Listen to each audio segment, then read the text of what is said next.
Rəhmanirrahim. Mən Qədir Mirzai, Siyamək Mirzayinin atasıyam. Siyamək Mirzayini 1395 4-24-də Parsabadın əmniyyəti Ərdəbilin əmniyyəti ilə həmkarlıq edib, iş üstündən tutub, yollayıblar Tehrana.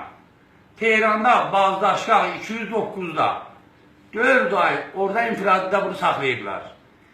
4 ay infirada saxlayandan sonra gətirib buna, qazi gətirib buna 12 il zindanı təziri verib buna. 12 il zindanı təziri verəndən sonra Siyaməkin indi əlan pərvəndəsini deyilə itirmişik. Pərvəndəsi yoxdur, itirmişik.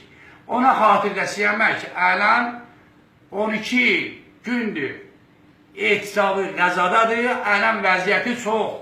Belə yax gərgindir, vəziyyəti xətərdədir. Mənim oğlumdur, mən də məcburam gələk oğlumdan difə edəməmişə dalına düşəm. Çünki mənim ciyarımdır, balamdır.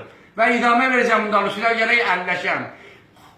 Mənim oğlumun başına gəl, biz əllə bir iş gəlsə, o ziri səlahlar ki var, oradakı deyilə pərvəndəsidir, nazir deyilir, məhsul olardı mənim oğlum başına bir iş gəlsə.